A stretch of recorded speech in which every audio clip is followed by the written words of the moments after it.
جب تک consensus evolve نہیں ہوگا، جب تک آؤٹ اسٹینڈنگ ایشوز ریزالو نہیں ہوں گے، آپ ایک نہیں 10 الیکشن کروا دیں، زیرو رزلٹ ملے گا. یہ آپ کو میں آج اعجاز اللہ کہہ رہا، نہیں تو مجھے پکڑ کے کہہ دینا یار آپ غدار تھے، کیونکہ وہ ڈیفینس منسٹر ہے، سارے آرمڈ فورسز اس کے انڈر آتی ہیں اگر کاغذی طور پہ دیکھا جائے تو. ویسے میں نہیں کہہ رہا. تو وہ کھڑا ہو کر کہہ دے کہ ملک ڈیفالٹ کر گیا تو پھر کیا رہ جاتے. ایک زمانہ آیا تھا کہ لوگ کہتے تھے اب محترمہ کبھی اقتدار میں نہیں آ سکتی، لیکن وہ اقتدار میں آئی نا. کس نے کمپرومائز کیا؟ کمپرومائز ہوا نا. اس وقت انہوں نے کہا تھا کہ سعودی ایک ہی سوال پوچھ رہے ہیں کہ اگر اس کو لے کے جانا ہے واپس، نواز شریف کو واپس بھیجنا ہے تو کیا محترمہ آئے گی؟ یہ گارنٹی دی تھی اس وقت کی صدر پاکستان نے کہ وہ نہیں آئے گی. وہ کہتے ہیں کہ اب عمران خان کو کبھی واپس نہیں آنے دیں گے. میں کہا یار تھوڑی سی تاریخ ہی دیکھ لو ملک کی. وہی محترمہ تھیں جن کو کہتے تھے کبھی نہیں آئیں گی، وہی نواز شریف تھا جن کو کہتے تھے کبھی نہیں آئے گا، اور اب وہی عمران خان ہے جس کو آپ کہہ رہے ہیں کہ جی اس کو نہیں آنے دینا، باقی جو مرضی آ جائے. تو میں آپ کو یقین سے کہہ رہا ہوں اس وقت جو حالات ہیں اس ملک کے وہ ڈو اور ڈائی والے ہیں. یعنی جب ایک ڈیفینس منسٹر کھڑا ہو کر کہہ دے، اس سے بڑا تو ہوتا کوئی نہیں ہوتا میرے خیال میں دیکھا جائے تو، کیونکہ وہ ڈیفینس منسٹر ہے، سارے آرمڈ فورسز اس کے انڈر آتی ہیں اگر کاغذی طور پہ دیکھا جائے تو. ویسے میں نہیں کہہ رہا. تو وہ کھڑا ہو کر کہہ دے کہ ملک ڈیفالٹ کر گیا تو پھر کیا رہ جاتے. ہم نے تو صرف یہ کہا تھا کہ معاملات کو ٹھیک کریں آپ.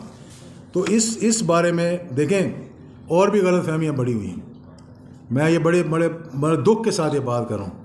ایک زمانہ آیا تھا کہ لوگ کہتے تھے اب محترمہ کبھی اقتدار میں نہیں آ سکتی، لیکن وہ اقتدار میں آئی نا. کس نے کمپرومائز کیا؟ کمپرومائز ہوا نا. اس کے بعد ایک زمانہ آیا لوگوں نے کہا جی نواز شریف صاحب اور بے نظیر دونوں اقتدار میں نہیں آ سکتے، اور کتنے سال تک کہا کہ آپ 100 سال تک وردی میں بیٹھے رہیں تو ہم آپ کے ساتھ ہیں. کہا گیا تھا کہ نہیں کہا گیا تھا؟ پھر کیا ہوا؟ محترمہ بھی واپس آئی NRO کر کے، اور جو کہہ رہے تھے کہ محترمہ نے کبھی واپس نہیں آنا، آپ لوگ ٹکا کے حکومت کرو، تو انہوں نے ہی NRO کیا اور وہی اس کو واپس لے کر آئے. اس کے بعد نواز شریف صاحب جب محترمہ آ گئیں تو نواز شریف کا سعودی عربیہ نے زبردستی بھیجا پاکستان. آپ نہیں رکوا سکے. بڑا آپ نے بات کی. جب پہلی دفعہ جب آئے تھے سعودی انٹیلیجنس کے چیف اور حریری، آپ کو یاد ہوگا 10 سپٹمبر میں جب میاں نواز شریف آئے تھے. اگر آپ کو یہ بات پتہ نہیں تو میں آج بتا دیتا ہوں یہ بات.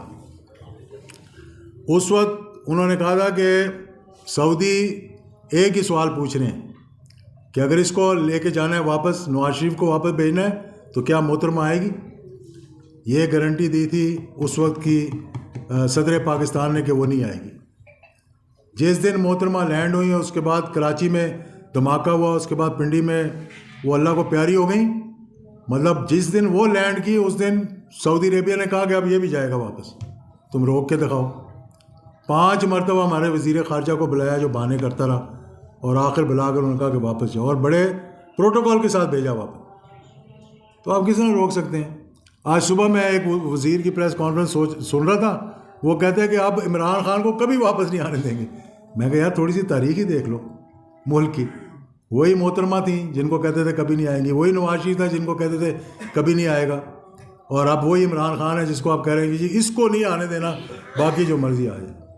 تو میں یہ کہنا چاہتا ہوں کہ بات اتنی سی ہے کہ کانسٹیٹیوشن ہے پاکستان کا، اس کے اندر کہا گیا ہے 90 دن، اور میں یقین کریں کہ جو حالات میں دیکھ رہا ہوں، آپ الیکشن بھی کروا دیں، مار دھاڑی ہوگی اس ملک کے اندر. اس سے پہلے میں نے وزیر اعظم سے اپیل کی ہے، میں حکومت سے بھی اپیل کر رہا ہوں کہ آپ یہ جو ہائی کورٹ نے آرڈر دیا ہے کہ ان کے استعفے منظور نہیں ہوئے، آپ اعلان کریں یار کہ آؤ واپس بیٹھو اسمبلی کے اندر. جب تک کنسنسس ایوالو نہیں ہوگا، جب تک آؤٹ اسٹینڈنگ ایشوز ریزالو نہیں ہوں گے، آپ ایک نہیں 10 الیکشن کروا دیں، زیرو رزلٹ ملے گا. یہ آپ کو میں آج اعجاز اللہ کہہ رہا، نہیں تو مجھے پکڑ کے کہہ دینا یار آپ غدار تھے. مطلب 1.8 ارب روپے تو نہیں تھے، غداری کا الزام لگا دینا میرے پہ یار کہ آپ جھوٹ بول رہے تھے. بیٹھیں، آؤٹ اسٹینڈنگ ایشوز ریزالو کریں، الیکشنز کروائیں. ملک میں افراتفری اگر پھیلے گی تو اس ملک کا اس وقت یہ حالات ہیں کہ میرے رونگٹے کھڑے ہو جاتے ہیں. رات کو قسم خدا کی میں نیند سے اٹھ جاتا ہوں بہت مرتبہ. میں کسی کے خلاف کوئی بات نہیں کرنا چاہتا. مجھے کہیں, میں نے اپنے والد کا اقتدار دیکھا ہے, سیاہ اور سفید کے مالک تھے وہ. میں الحمدللہ 2 دفعہ وزیر رہا ہوں, میں 6 مرتبہ پارلیمنٹ کا ممبر رہ چکا ہوں. مجھے کہیں کہ یار اعجاز اللہ کا اگلا الیکشن نہ لڑے, میرا دل ہی نہیں کرتا میں الیکشن لڑوں. یقین کریں آپ, یعنی کیا میں الیکشن لڑ کے ہم کر لیں گے, کون سا تیر مار لیں گے ہم. تو اس لیے ان کو بلائیں واپس, اسمبلی میں بیٹھیں, طے کریں آؤٹ اسٹینڈنگ معاملات اور الیکشنز کا اعلان کروائیں.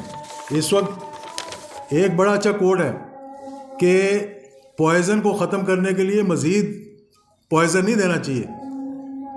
تو to cure a poison you don't have to give more poison. اس کے لیے آپ اس کا کیور نکالیں اور وہ دیں. اور پھر میں یہ بھی کہوں گا کہ اس چیز کی بھی اس طرح بھی نہ کریں کہ جس طرح جسٹس فائز عیسیٰ کے خلاف کیا تھا یا اور جو ادارے ہیں, اس